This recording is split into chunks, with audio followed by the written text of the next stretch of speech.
बभूव पातालपते नियोगी कल्याणकारी दुरितापहारी दशावतारी वरद सपार्श्व।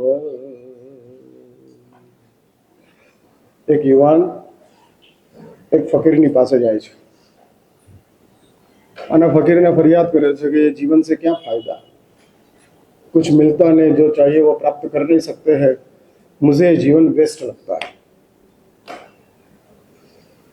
अल्लाह फकीर कहते कि दोस्त एक काम कर, जीवन का क्या फायदा वो मैं बाद में बताऊंगा, सबसे पहला है मेरे पास पत्थर है, वो पत्थर लेके कपड़े की दुकान में जा और कपड़े की दुकान वाले को पूछ कि इस पत्थर की वैल्यू क्या है। માર્કેટની અંદર જાય છે, જ્યાં આગળ કપડાની જ માર્કેટ હતી અને મસ્કતી માર્કેટમાં પહોંચે છે અને પથ્થર બતાડતો જાય છે। ये पत्थर का कोई दाम इधर मिलते नहीं, तू दरिद्र हो और हम तेरे पे दया करके इस पत्थर 5 रुपये में ले ले, वो बात अलग है, मुझे इसका मूल्य जानना है, बेचने की बात नहीं है। गुरु ने मुझे इतना ही कहा है कि इसका मूल्य जान कर ले क्या।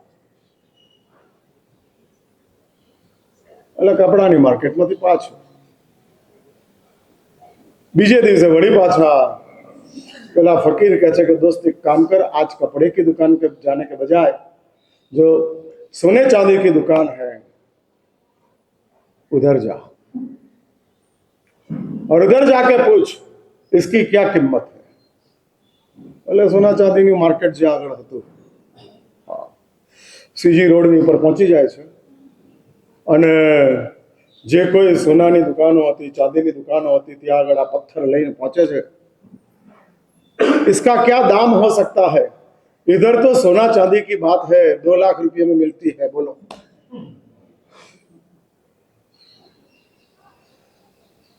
इसका क्या दाम है, हम उसका दाम नहीं गिनते, हम इधर सिर्फ मेटल बेचते हैं, वो भी स्पेशियस मेटल जो है उसका ही बिजनेस करते हैं, उसके अलावा और कोई बिजनेस हमारा इधर नहीं चलता है। बैक ત્રીજો દિવસ થાય છે અને એને એમ કહે છે કે आज ઝવેરી बाजार में जा और ઝવેરી बाजार में जाकर ये पत्थर दिखाओ और उसका क्या दाम है कुछ क्या। એટલે ઝવેરી બજારમાં પહોંચે,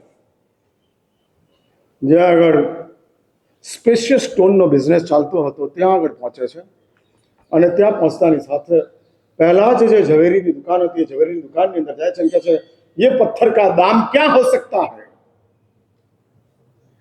એટલે ઝવેરી હતો, પથ્થર જોયો, નો ડાઉટ રો હતો, પણ એને ખબર પડી ગઈ કે આનું મૂલ્ય શું હોઈ શકે અને કીધું કે दोस्त यदि तुझे देना हो तो 10,000 सोनामर में दे सकता हूं।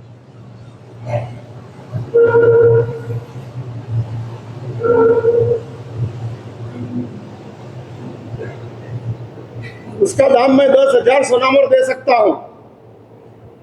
सर ये बेचने की बात नहीं है, उसका वैल्यू जाननी है, इसलिए मुझे भेजा है और आपने 10,000 सोनामर बताया, ठीक है, अभी आगे जाता नहीं हूं, वापस जिसने मुझे दिया है उसके पास में पहुंच पहुंचे। અને ગુરુને કહે છે કે देखो गुरुदेव, कपड़े के मार्केट में इसकी कोई वैल्यू नहीं थी, सोने चांदी में गया था, किसी ने मुझे 5, 50, 100 रुपया कहा, बाकी कोई नहीं बताया, लेकिन आज ઝવેરી बाजार में गया और उसमें 10,000 सोनामर उसकी कीमत बताई है, अभी क्या करना है।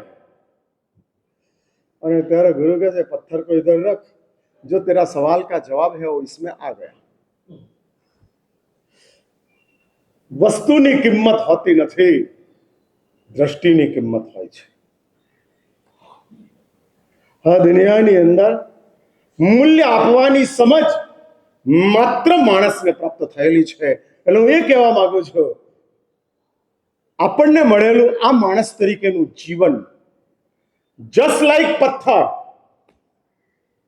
માત્ર પથ્થર છે, હા, એનાથી વિશેષ કાંઈ નથી। અને પેલો છોકરો એટલે આપણે પોતે જ છીએ, આપણો પોતાનો આત્મા। આત્મા ક્યારેય ઘરડો બનતો નથી। શાશ્વત છે, અને જે શાશ્વત હોય એ ઉંમર લાયક ન બને. અશાશ્વત જે છે, ક્ષણિક છે, એની ઉંમર હોય છે. શાશ્વત એનો માત્ર સમય હોય છે. અને આ આપણો આત્મા શાશ્વત છે, યુવાન છે. આ યુવાન છે, તંદુરસ્ત છે. માટે જ યુવાન મીન્સ આપણો આત્મા, પથ્થર મીન્સ આપણને મળેલું માણસ તરીકેનું જીવન, અને ઝવેરી મીન્સ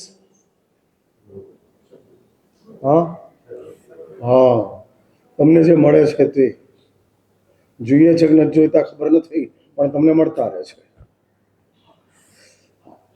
અને એ ભૂમિકાની અંદર જે આપણી પાસે છે, મેં ગઈકાલે જ પ્રવચનની અંદર કીધેલું હતું, બહુ ઓછા લોકો હતા, પરંતુ મેં ગઈકાલે જ આ વાત કરેલી હતી કે શાસ્ત્રોએ, તમામ જ્ઞાનીઓએ એકી અવાજે એક વાત બતાડી છે કે માણસ તરીકેનું જીવન રેર છે.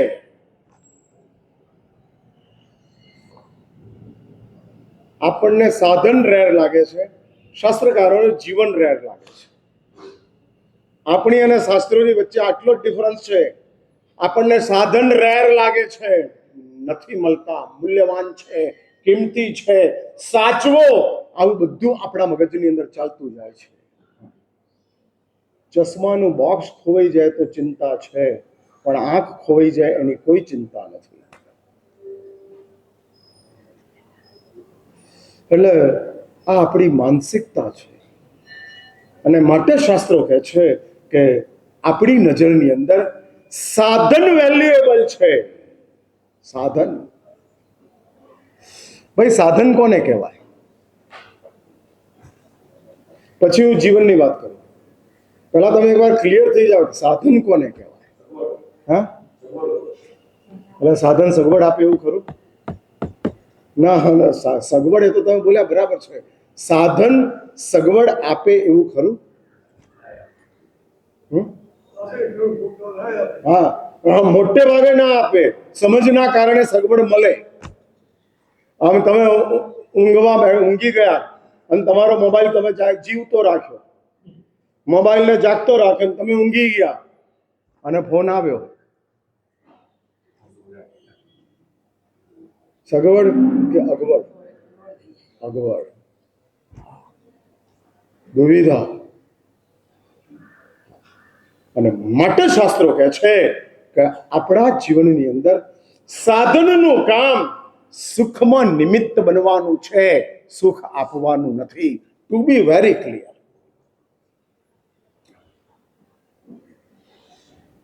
ફરીથી આ વાતને યાદ રાખો.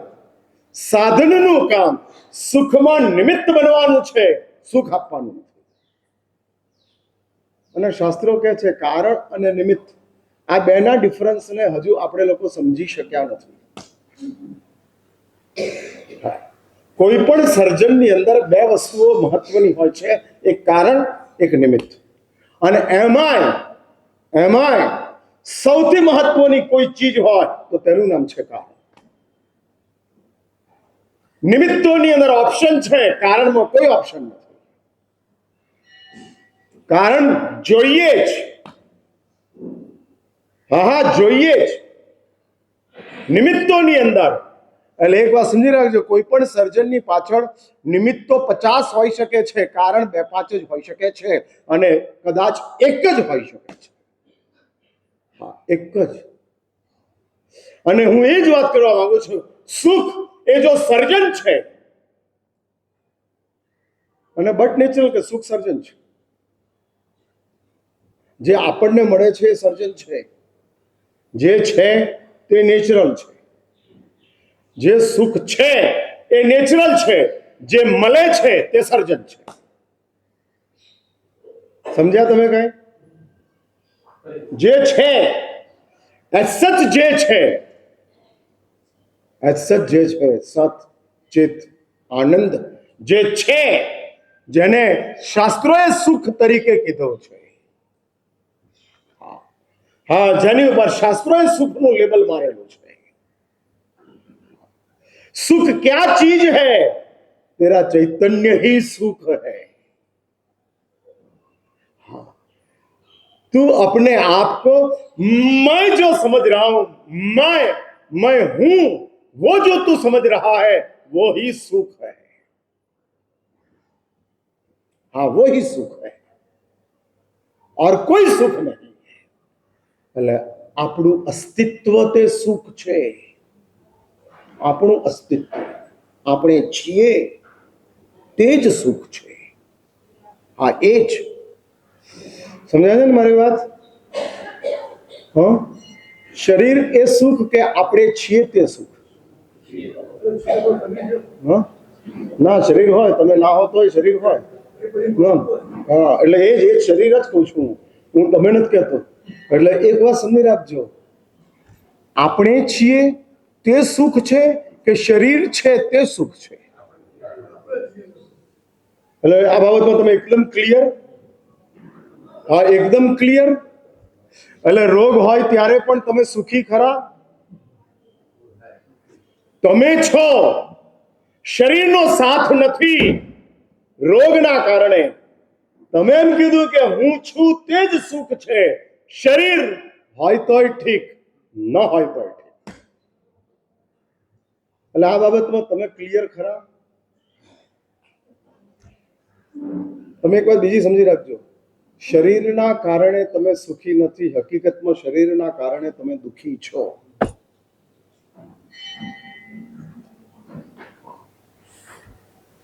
હા, અને આ જે શાસ્ત્રોની બહુ સ્પષ્ટ માન્યતા છે ને બહુ સનાતન સત્ય છે કે શરીર છે માટે દુખી છો। શરીર ન હોત તો દુખી હોત જ નહીં।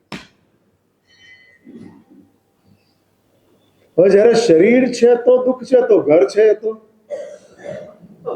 સુતરામ દુઃખ છે, પરિવાર છે મોટું દુઃખ છે, વ્યવસાય છે એનાથી મોટું દુઃખ છે, કોર્પોરેટ હાઉસ ચાલે છે સૌથી મોટું દુઃખ છે। ભાઈ, આમ જૈન સોસાયટી વાળાને મારી વાત સમજાય છે કે ન સમજાતી? એટલે હું જૈન સોસાયટી વાળાને પૂછું છું, 2 વર્ષે પાછો અહીં નંબર લાગ્યો છે મારો। હા, 2 વર્ષનું વેકેશન પડી ગયું।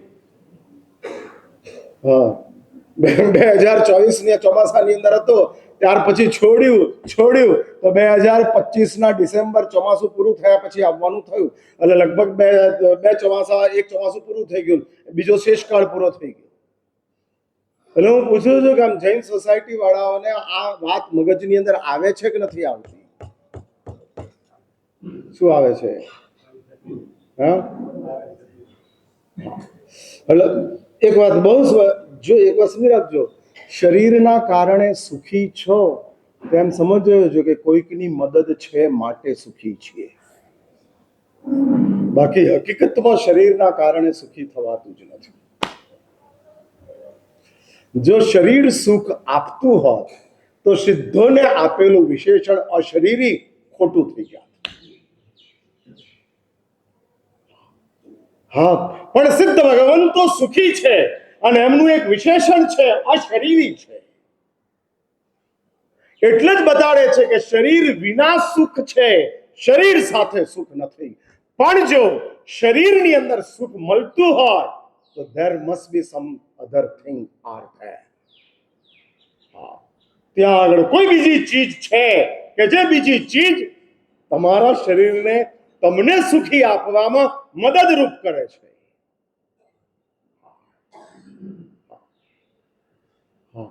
ભલે કારેલા કડવા જ છે પણ જો એ સ્વાદિષ્ટ લાગતા હોય,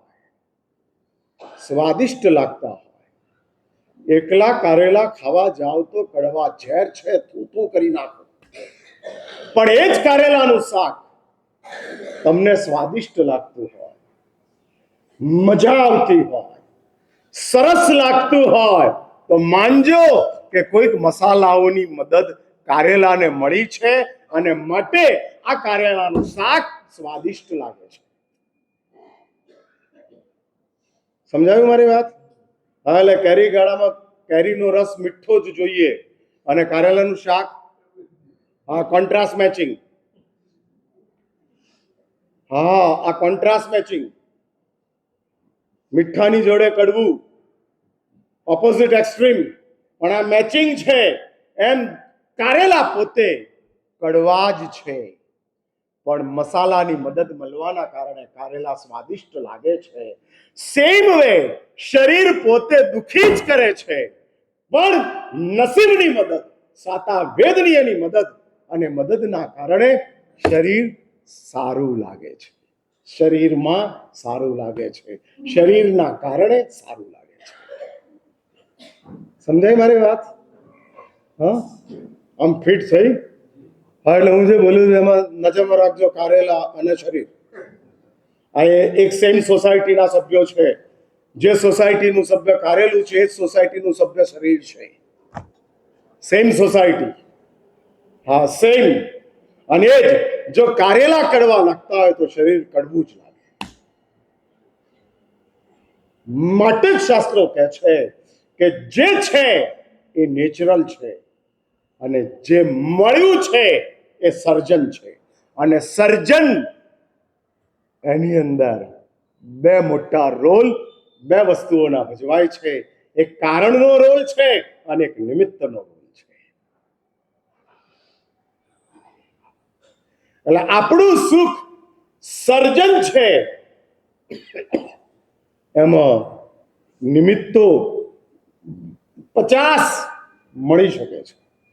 આના કારણે, આના કારણે, આના કારણે, આના કારણે હું સુખી છું.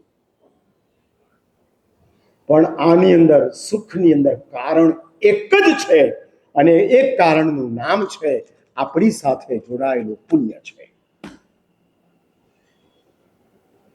પુણ્ય વિના પણ સુખી તો થવાય છે, પણ એના માટે થોડી તમારી સમજ અપડેટ જોઈએ. હા, પુણ્ય ન હોય તોય સુખી થઈ શકાય છે. આ જૈન શાસનનું રિસર્ચ છે. જૈન ધર્મનું આ મોટામાં મોટી ક્રાંતિ છે. મોટામાં મોટી ક્રાંતિ. સંસાર એમ કહે છે કે સાધનના કારણે સુખી થવાય. હિન્દુ સંપ્રદાયો એમ કહે છે કે પુણ્યના કારણે સુખી થવાય. અને જૈન પરંપરા એમ કહે છે સાધન પણ ન હોય, પુણ્ય પણ ન હોય, પણ જો તમારી પાસે પ્રજ્ઞા હોય તો સુખી થવાય. સાધને નથી, પુણ્ય નથી, પણ તમારી પાસે સમજ છે. હા, એ તમે કહો છો એ ચાર્ટર્ડ એકાઉન્ટ થવા માટેની જે સમજ છે પુણ્યથી આવે, પણ હું જે કહું છું એ સમજ મારા કારણે આવે. હા, એટલે તમને મળેલી, સ્કૂલમાં મળેલી સમજ એ તમને ક્વોલિફાઈડ, ડિગ્રીફાઈડ, સર્ટિફાઈડ કરતી જાય. સંખ્યાની સમજ પુણ્યથી મળે, આપવાની સમજ ગુરુથી મળે. સમજ્યા મારી વાત? એટલે તમારી પાસે કરોડ છે, 5 કરોડ છે, 50 કરોડ છે, આ સંખ્યાની સમજ છે, પણ આ બધું આપવું છે, આવી સમજ એ સદગુરુથી પ્રાપ્ત થાય છે. ભાઈ સાચું બોલો, આમ સંખ્યા ગણવાના કારણે સુખી વધારે કે આપવાના કારણે સુખી વધારે? વિપુલભાઈ જલ્દી. હા, વિપુલબેન ગણવાના કારણે સુખ આવે છે. પણ આમ કરોડોની સંપત્તિ દાનમાં આપતા જાય છે, ગણતરી ગણતા જ નથી, છોડતા જાય છે, ફેંકતા જાય છે. કેટલું કમાયા એની એને ખબર હશે, પણ કેટલું આપ્યું એની એને ખબર જ નહીં હોય. અને એક વાત સમજી રાખજો, ગણનારો અને આપનારો બેયને ઊભો રાખજો. માથું ઉચકીને ફરવાની તાકાત આપનારની જેટલી હશે એટલી ગણનારની નહીં હોય. હા, એ મસ્તીની અંદર જીવતો હોય છે. એટલે હું એ કહેવા માંગુ છું, મારે એ વાત બતાડવી છે કે દુનિયા એમ કે છે, નાસ્તિકોની દુનિયા એ વાત બતાડે છે કે જો તમારી પાસે સાધનો હોય તો તમે સુખી છો, અને માટે સાધનો ભેગા કરતા જાઓ, ગેઇન કરતા જાઓ. હા, માર્કેટો ગરમા ગરમ ચાલતા જાય છે, ગરમા. વગર કમાણીએ 2 લાખ રૂપિયા તમારા ઘરમાં આપોઆપ થઈ જાય એક જ રાતની અંદર, તો આ કેટલું મોટું એક તમારું પોતાનું નસીબ કામ કરે છે. હા, કોઈએ મને કીધું કે ભારતની સરકારની પાસે 800 ટન સોનું છે, પણ ભારતના લોકોની પાસે 25,000 ટન સોનું છે. એટલે સરકારની પાસે 800 ટન અને લોકો પાસે 25,000 ટન. 1,40,000 ના ભાવે ગણી નાખો, કાલ સુધી ગણીને લાવજો. હા હા, આ સંપત્તિ છે. એટલે આમ સાધનોથી સુખી થવા એ નાસ્તિકતા છે. નાસ્તિકતા છે. હા, નાસ્તિકતા. એકાસનું કર્યું હોય ભગવાન પાર્શ્વનાથના નિમિત્તનું, અને સાચું બોલો, આમ પાણીથી સુખી થવાય કે સાકરના પાણીથી સુખી થવાય?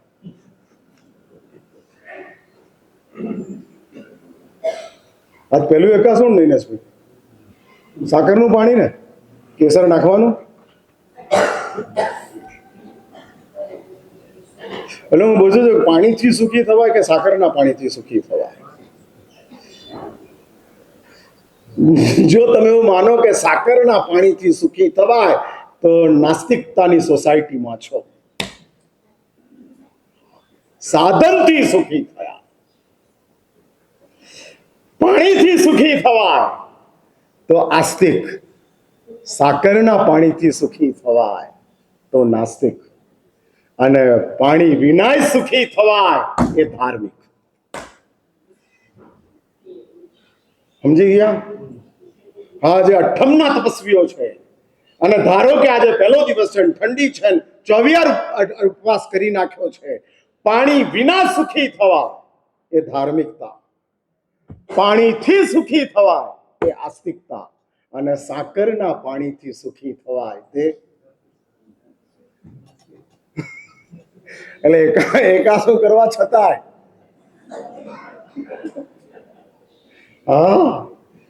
હા, ભૂલમાં કોકે તમને ચાલુ પાણી એકાસું કરવા બેઠા, કોકે તમને ચાલુ પાણી આપી દીધું. હા, ભૂલની અંદર આમ સાકરનું પાણી પીરસતા પીરસતા ગયા હતા, ને એમાં કોકે સાદું પાણી લઈ આવ્યા ઉકાળેલું, અને તમારા ગ્લાસમાં નાખી દીધું, અને તમે મોઢે અડાડ્યું, અરે આ શું આપ્યું, આ શું આપ્યું? તો કહેવાનું કે આપણે નાસ્તિક છીએ. मैं नास्तिक हूं क्योंकि मुझे शक्कर का पानी सुख देता है.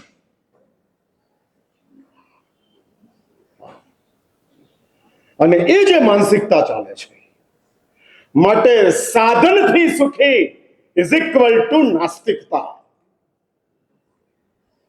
હા હા, સેમ વે ઉપકરણથી ધર્મી એ નાસ્તિકતા. હા, ઉપકરણો મળી ગયા અને એના કારણે આપણે ધર્મી બની ગયા. અહીંયા બધા ધર્મી બેઠા છે, એટલે હું આ વાત કરું છું. અહીં બધા નાસ્તિકો બેઠા તો એમ કે ઉપકરણના કારણે ધર્મી કહેવા. હા, પણ અહીંયા આગળ બધા આમ સારા માણસો બેઠા છે, ધાર્મિકતાની નજીક આવી ચૂક્યા છે, અને ચરવડા કટાસના લઈને જ ફરે છે, કપાળે ચાંદલો જ કરે છે. અને 24 કલાક અરિહંત ચાલે છે. એવા ધાર્મિક માણસો છે, એ લોકોને મારે થોડું ઘંટ મારીને કહેવું છે કે દોસ્તો, ઉપકરણની અંદર જ ધર્મ સમજો તો થોડા જાગૃત બનો. ઉપકરણથી જ ધાર્મિક ના, ઉપકરણો અભવીને પણ પ્રાપ્ત થઈ શકે છે. હા, અભવીને મળી શકે છે ઉપકરણ, પ્રાપ્ત થઈ શકે છે. માટે જેમ સાધનોથી સુખી નથી થવાતું, એમ ઉપકરણોથી ધર્મી નથી બનાવતું.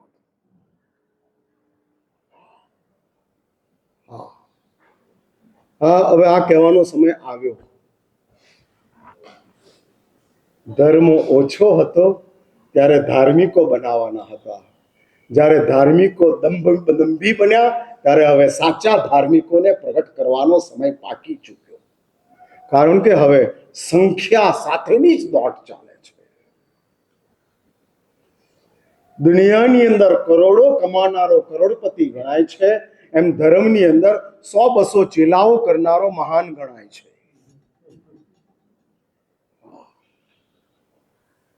મોહમ્મદ શિવજી મહારાજે શ્રીપાલ રાજાના રાસના અંતિમ રાસની અંતિમ ઢાળની અંદર ભૂકા કાઢી નાખ્યા છે.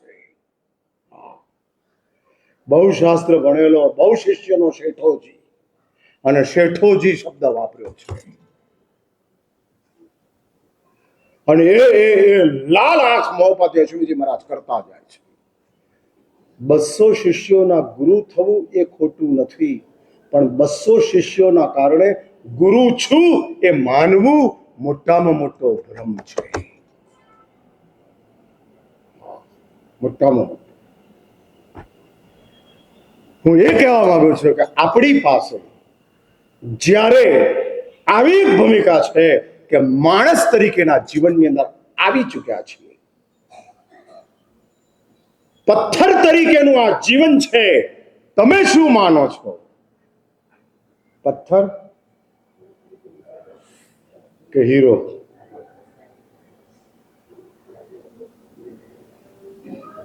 થઈ ગઈ વાત?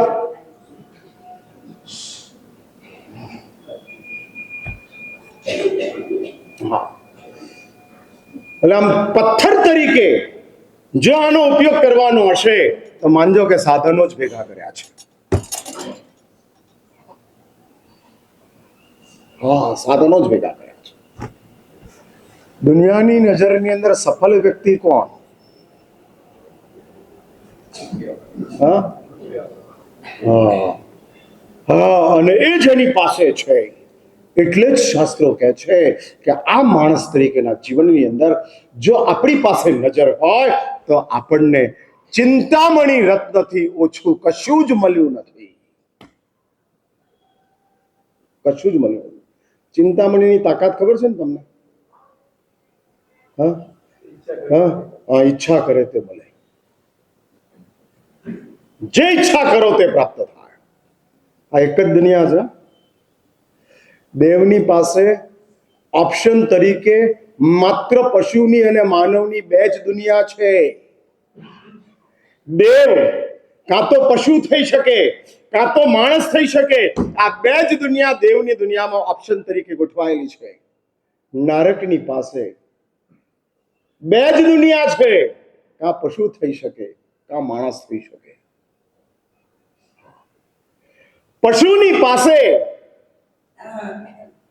ઓપ્શન તરીકે 4 હોવા છતાં એ 4 ઓપ્શનની અંદર શાસ્ત્રો કહે છે મોટે ભાગે પશુઓની દુનિયાની અંદર જ જાય છે. માણસની પાસે 1000 ઓપ્શનો આપણી પાસે ખુલ્લા છે. સમજ્યા ને તમે? એક વાત સમજી રાખજો, જીવન તે વર્તમાન નથી, જીવન તે ભાવિ છે. સાધન વર્તમાન છે, જીવન ભાવિ છે. બગડે અને બદલી શકાય તેનું નામ સાધન, બગડ્યા પછી બદલવા માટે મહેનત કરવી પડે તેનું નામ જીવન. હા, મહેનત કરવી પડે, કોન્શિયસ થવું પડે અને એની ઉપર પરિમાર્જન કરવું પડે, ત્યારે તે જીવન છે. એટલે જીવનનો અર્થ જ છે ભાવિ છે, ઇન ફ્યુચર. આજને ઇફેક્ટ કરે તે સાધન છે, ભાવિને ઇફેક્ટ કરે તે લાઈફ છે, તે જીવન છે. હા, આજને જે ઇફેક્ટ કરે છે,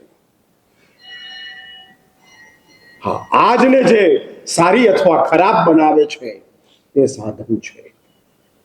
હા, માત્ર આજ, એનાથી વિશેષ કશું જ નથી. આજ મીન્સ વર્તમાન. હા, વર્તમાન. અને જે ભાવિને ડિસ્ટર્બ કરે છે, કે ભાવિને સસ્ટેન કરે છે, એ જીવન છે. હા, એ જીવન છે. આજનું નુકસાન આજે જ નુકસાન કરે છે. તે સાધન છે, પણ આજનું નુકસાન આવતીકાલને બરબાદ કરે છે તે જીવન છે. એટલે પૈસાનું નુકસાન આજને ખરાબ કરે છે, મનનું નુકસાન ભાવિને ખરાબ કરે છે. તમારું મન બેચેન થયું, તમારું ભાવિ ડિસ્ટર્બ છે.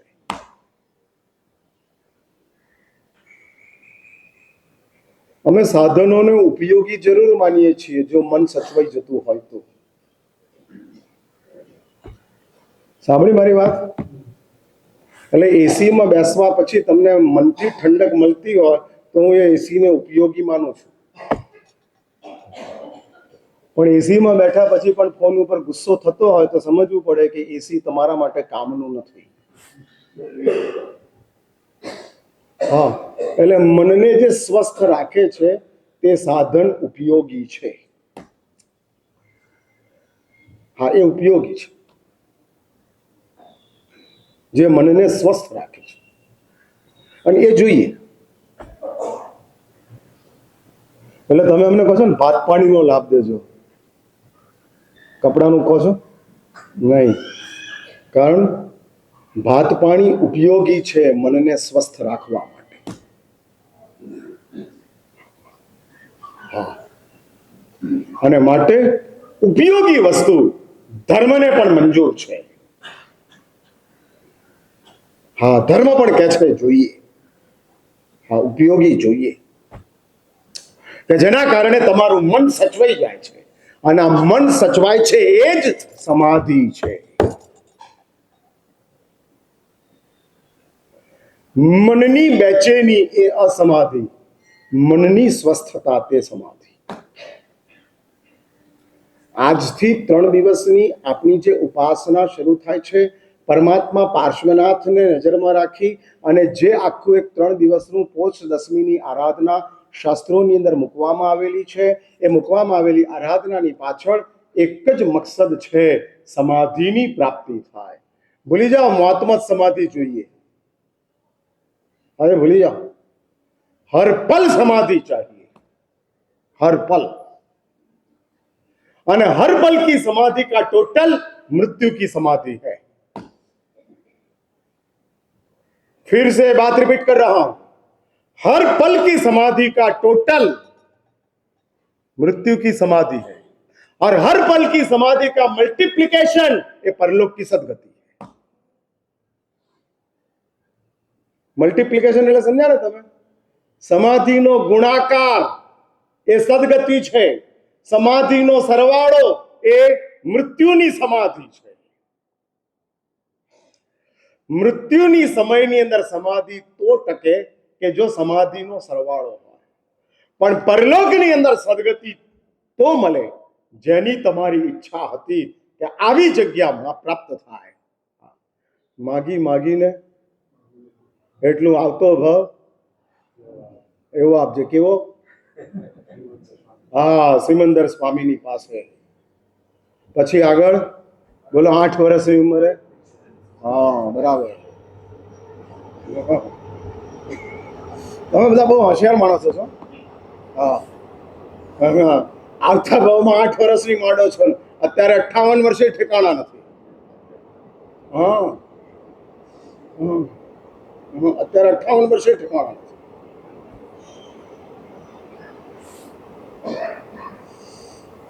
સાચું બોલો, અમારી જીવનશૈલી નથી ફાવતી કે અમારું જીવન નથી ફાવતું?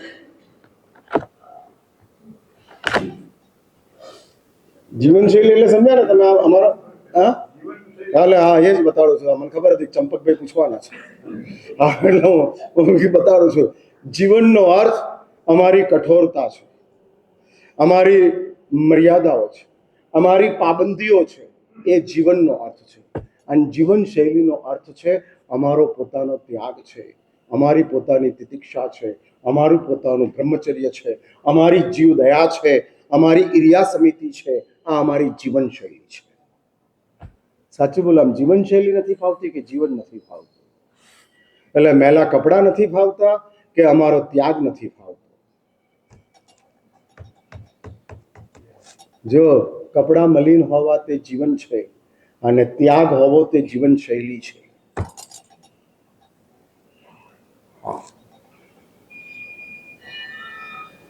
એટલે શું નથી આવતું? અમારું કઈ ચીજ તમને સેટ નથી થતી?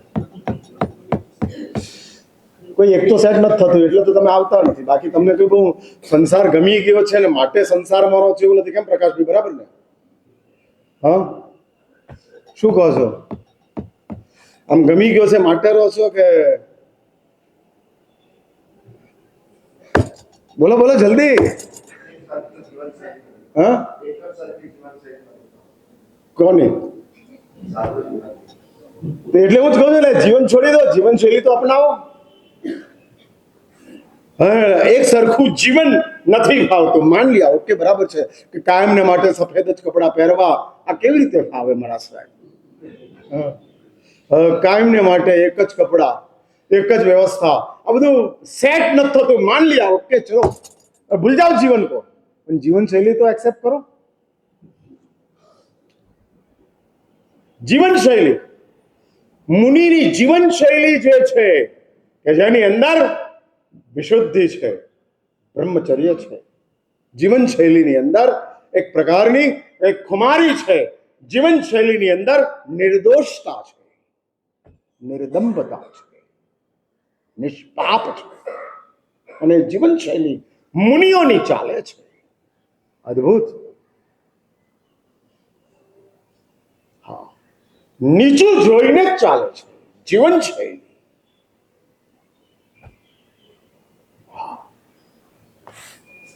નીચું જોઈને ચાલવાનું કે મોબાઈલમાં જોઈને ચાલવાનું?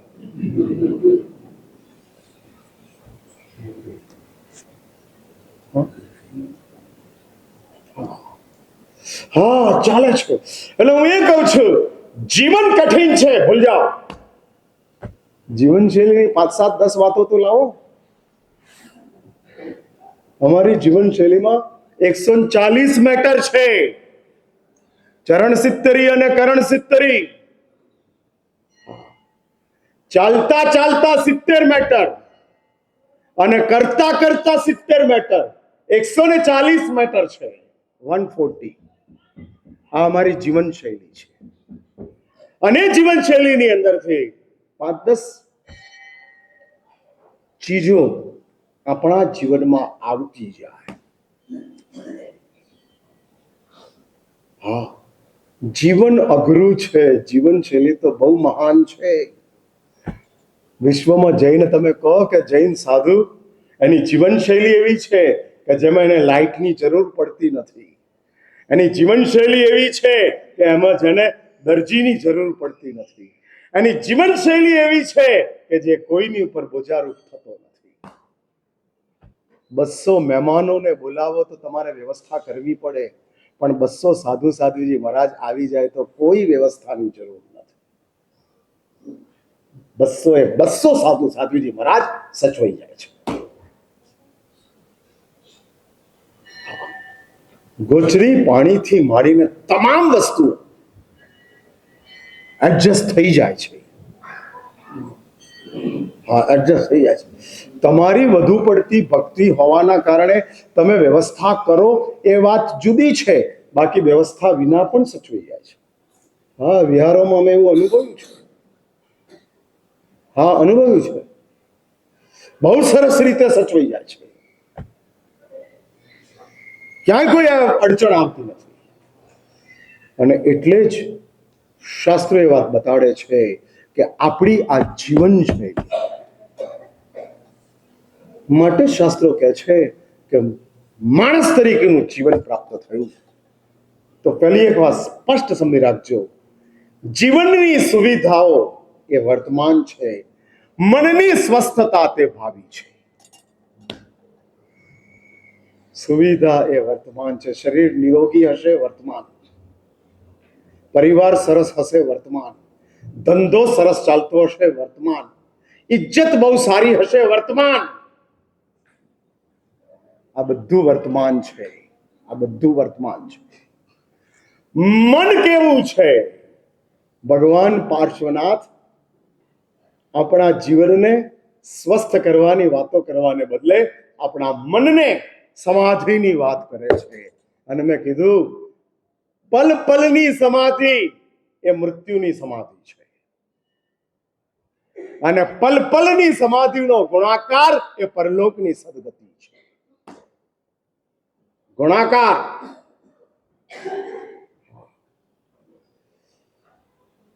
સાધુ થયા, ભિખારીનો જીવ ખાવા માટે સાધુ થયો, ખૂબ ખાધું, રાતના ટાઈમે શેઠિયાઓ સેવા કરે છે, અને સેવા થતી વખતે વિચારે છે કેટલું સુંદર મુનિ જીવન, આ સમાધિ. પણ એના આગળ એક વિચાર આવે છે કે જો આવતીકાલે તબિયત સારી થઈ જાય તો નિરતિ 4 મુનિ જીવન જીવવું છે. આ સમાધિનું મલ્ટીપ્લિકેશન. સારું મુનિ જીવન સગવડના કારણે એ સમાધિ, પણ આવું મુનિ જીવન શ્રેષ્ઠ કક્ષાનું જીવવું છે એ ગુણાકાર. હા, એટલે ભાવોનો ઉદ્ભાવ, ભાવોનું જાગરણ એ ગુણાકાર છે. ભાવોનું આચરણ એ સરવાળો, અને ભાવોનું જાગરણ એ ગુણાકાર. આચરણ અને જાગરણ. હા, આપણા આમ ભાવોનું આચરણ ચાલતું જાય. સ્તવન બોલવા સારા લાગે, સ્તવન ગાવા સારા લાગે, આ ભાવોનું આચરણ છે. પણ એની અંદર જાગરણ પેદા થાય, અને જાગરણની અંદર જે પ્રભુને પ્રાર્થના ચાલે છે એ પ્રાર્થનામાં આપણે જ પ્રાર્થના કરીએ છીએ. એ ભાવોનું જાગરણ છે, અને જાગરણ શાસ્ત્રો કહે છે સદગતિમાં મોકલે છે. આચરણ સદગતિ, આચરણ સમાધિ, અને જાગરણ સદગતિ. પરમાત્મા પાર્શ્વનાથ સમાધિની વાત કરે છે. હા, ભગવાન પાર્શ્વનાથ. મેં ગઈકાલે કીધેલું હતું 5 તીર્થંકરો વર્તમાન 24 ની અંદર સૌથી મોટો મેજર રોલ, બાકીના 19 તીર્થંકર જ છે, પણ 5 તીર્થંકરો વર્તમાન સમયની અંદર સૌથી મોટા, એક એમ કહી શકાય કે મોટામાં મોટા પ્રસિદ્ધ અને કોર્પોરેટની ભૂમિકામાં છે. જેમ મેં ગઈકાલે કીધેલું હતું, ભગવાન મહાવીર, પરમાત્મા પાર્શ્વનાથ, પરમાત્મા નેમનાથ, ભગવાન શાંતિનાથ અને ભગવાન આદિનાથ. એમાં 3ની વાત મેં ગઈકાલે કરી દીધેલી હતી, પણ આજે ઘણા નવા છે એટલે હું એ વાતને થોડીક રિપીટ કરવા માંગુ છું, જેના કારણે તમને થોડો ખ્યાલ આવતો જાય મહારાજ ક્યાંથી લઈ ગયા. અને આ 5 તીર્થંકરો 5 મેટરોને લઈ અને આપણા જીવનને મેસેજ આપતા જાય છે. કેટલું મોટું આપણું સદભાગ્ય છે કે તીર્થંકર દેવોની નજરમાં આપણે છીએ, અને આપણું કેવું કમનસીબ છીએ કે આપણી નજરની અંદર માત્ર સંસાર છે. ભગવાનની નજરમાં આપણે, અને આપણી નજરની અંદર પદાર્થો, નશ્વર ચીજો, નશ્વર ચીજો.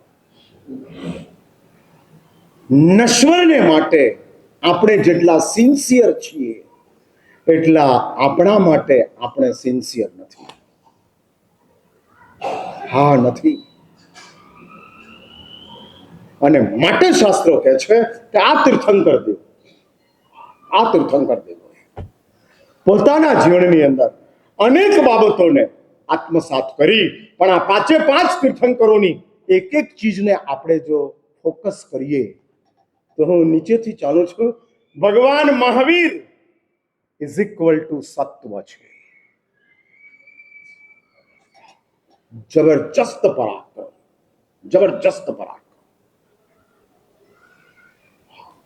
પ્રભુ મહાવીર દેવના પરાક્રમની પેરિટીની અંદર બીજું કોઈ પરાક્રમ ના આવે એવું પરાક્રમ છે. અને મેં કીધેલું સત્વ એટલે એ જ છે કે આવનારી વિષમ પરિસ્થિતિને ઝુકાવી દે.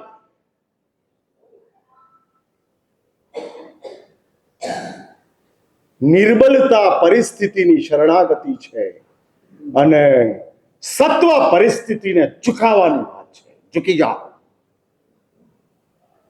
I never surrender. मैं कभी ये परिस्थिति को अपने आप को सरेंडर नहीं करूंगा।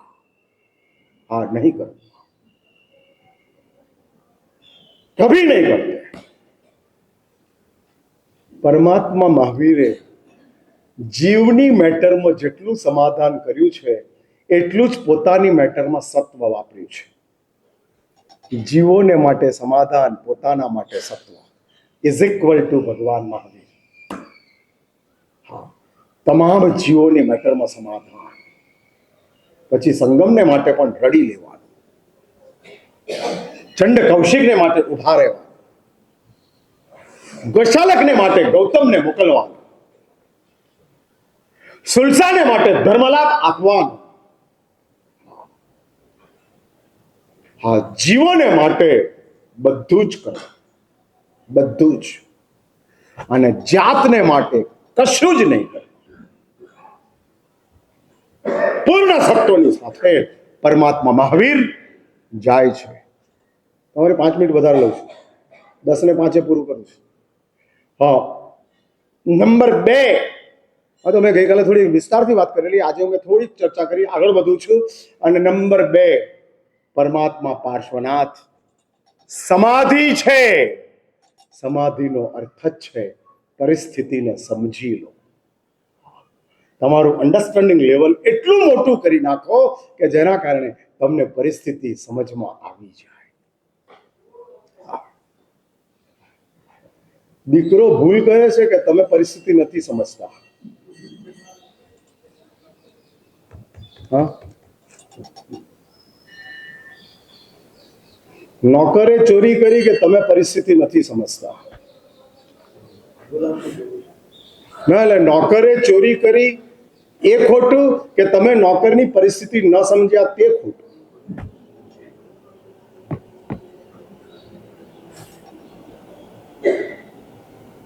હું જાણવા માંગુ છું। હા, એટલે માનો છો ને તમે કે આપણે પરિસ્થિતિ ન સમજ્યા તે ખોટું છે। પરિસ્થિતિની સમજ, એનું નામ સમાધિ છે। હા, પરિસ્થિતિને જાણી લો, જાણી લો। અને જાણવા માટે જ અમે લોકો આ પ્રવચનો ગોઠવીએ છીએ। સેન્ટરમાં એક વાતને બરાબર નજરની સમક્ષ રાખજો, મનસ્થિતિને સાચવવાની છે। માણસ તરીકેના જીવનમાં જીવન સચવાય કે ન સચવાય 2 નંબરની વાત છે, મનસ્થિતિ સચવાવી જોઈએ। મનની અસ્વસ્થતા એ મોટામાં મોટો અપરાધ છે, મોટામાં મોટી કમનસીબી છે। અને મનની અસ્વસ્થતા કોઈ પણ સંયોગની અંદર ચાલી શકે તેમ નથી। હા, એટલે હું બોલાવું છું। મને ખબર છે તમને ડ્રાઇવિંગ આવડતું નથી, એટલે હું ડ્રાઈવર તરીકે આવું છું। હા, એટલે તમારી મનની ગાડીનો ડ્રાઈવર મને બનાવો, પછી હું ચલાવીશ। હા, હાથમાં નથી રહેતું મને ખબર છે, આની બ્રેક ક્યાં છે, આની એક્સિલેટર ક્યાં છે, એની તમને ખબર જ નથી। દુનિયાનું ડ્રાઇવિંગ તમને આવડે છે, મનનું ડ્રાઇવિંગ ક્યાં આવડે છે? અને ડ્રાઇવિંગ અમારી પાસે જ છે। હા, અને એટલે જ આ જોઈએ માટે શાસ્ત્રો કહે છે। અને ત્રીજી વાત આવે છે પરમાત્મા નેમનાથ, જે શુદ્ધિની ભૂમિકા છે। સત્વ મહાવીર, સમાધિ પાર્શ્વનાથ, શુદ્ધિ નેમનાથ। આ પૂર્ણ શુદ્ધિ। અને શુદ્ધિનો અર્થ છે, શુદ્ધિનો અર્થ છે કે એવી એક મનસ્થિતિ કે જેમાં પરિસ્થિતિ આવતી જ નથી, કે જેમાં તમારે સામે થવું પડે, સમજવું પડે, કશું જ નથી, નિરભ્ર છે। રોડ એકદમ શાંત છે, ટ્રાફિક વિનાનો છે, રજાનો સમય છે, તમે આરામથી 120ની સ્પીડે તમારી ગાડી લઈ જઈ શકો તેમ છો। એવી એક શુદ્ધિ છે કે જે શુદ્ધિની અંદર વિષમ પરિસ્થિતિ આવતી જ નથી। સંઘર્ષ કરી અને આગળ વધવું પડે એવું નેમનાથના જીવનમાં આવ્યું છે। નીકળી ગયા, હા, રડનારી રાજુલે માની ગઈ, સમુદ્ર વિજય શિવાદેવીએ માની ગયા અને નીકળી ગયા. અશુદ્ધિની ભૂમિકા છે. હવે આવે છે શાંતિનાથ અને આદિનાથ. ટાઈમ થઈ ગયો, કાલે વળી પાછો મળું છું. કાલે ભગવાનનું જન્મ કલ્યાણક છે અને જન્મ કલ્યાણક નિમિત્તે અહીંયા આગળ સંગીત સાથેનો આખો એક નાનકડો પરમાત્માના જન્મોત્સવનો ભવ્ય કાર્યક્રમ વિચારેલો છે, જેની અંદર મેં ગઈકાલે કીધેલું તેમ વીર વિજયજી મહારાજ જેમણે પંચ કલ્યાણકની પૂજાઓ રચેલી છે, એમાં માત્ર જન્મ કલ્યાણકની જે 3 ઢાળો છે એ 3 ઢાળોને લઈને જ એની ઉપરનો જ સ્વાધ્યાય આવતીકાલે સંગીત સાથે તમારી સમક્ષ લેવામાં આવશે. અને એની સાથે આપણે આવતીકાલનો કાર્યક્રમ પ્રભુનો આવો એક જન્મોત્સવ છે અને એવા ભવ્ય જન્મની અંદર આજથી 2902 વર્ષ પહેલા પરમાત્મા પાર્શ્વનાથ આવતીકાલની મધ્યરાત્રિએ આ ધરતી ઉપર અવતરિત થયા અને પરમાત્મા પાર્શ્વનાથનું 24 તીર્થંકરોની અંદર શાસ્ત્રો એવું કહે છે કે સૌથી મોટું આદેય નામકર્મ પરમાત્મા પાર્શ્વનાથનું હતું. હા, આદેય નામકર્મ. આદેયનો અર્થ જ છે કે બીજાઓને ગમી જાય ત્યારે જ ગમે કે જ્યારે આદેય નામકર્મ હોય. નૈનેશભાઈનું જેમ છે ને એમ. એટલે હા, કેમ લોકો મજાવે છે? શું મારી લોકો મજાવે છે એવું નથી? એટલે તમે લોકો નથી ગમતા? નહીં ગમતો ને એવું લાગે. ના ના, એટલે લોકોને જે લાગે છે સાચું કે તમને લાગે છે સાચું નક્કી કરીને આવજો. હું એ કહું છું કે આવું આદેય નામકર્મ, અરે બધી વાત કરે 2 મિનિટ. એ પાર્શ્વનાથ પ્રભુના જન્મ કલ્યાણકને નજરમાં રાખી આવતીકાલનો અહીંયા આગળ એક કાર્યક્રમ છે, સંગીત સાથે છે. તપોવનથી અલ્પેશને બોલાવ્યો છે અને એટલે સંગીત અને એની સાથોસાથ મારું વચ્ચેનું વિવેચન, એ રીતે 9 થી 11નો આ કાર્યક્રમ છે. સારા રવિવારનો દિવસ છે, યોગાનુયોગ છે. શ્રી સંઘના મૂળ નાયક તરીકે પરમાત્મા ચિંતામણી પાર્શ્વનાથ પ્રભુ બિરાજમાન છે. 94-95 વર્ષથી પ્રભુ અહીંયા આગળ બિરાજમાન છે અને એ પરમાત્માના પાવન સાનિધ્યની અંદર જ્યારે તમે મોટા થયા હો તો પ્રભુના જન્મ દિવસે સંઘના તમામ વ્યક્તિઓએ આવતીકાલના આ કાર્યક્રમની અંદર અવશ્ય ઉપસ્થિત થવું અને એ આવતીકાલના પ્રભુના જન્મને આપણે મનાવવો છે. પરમાત્માનો જન્મ બહુ જ સરસ રીતે પ્રભુએ 2902 વર્ષ પહેલાં જન્મ લીધો. આપણે આવતીકાલે આપણા અંતરાત્માની અંદર પરમાત્માને જન્મ આપીએ અને આપણા આત્માને પ્રભુમય બનાવીએ એવી ભાવના સાથે પ્રત્યેક વ્યક્તિ આવતીકાલે 9 થી 11ના કાર્યક્રમની અંદર અવશ્ય ઉપસ્થિત રહે.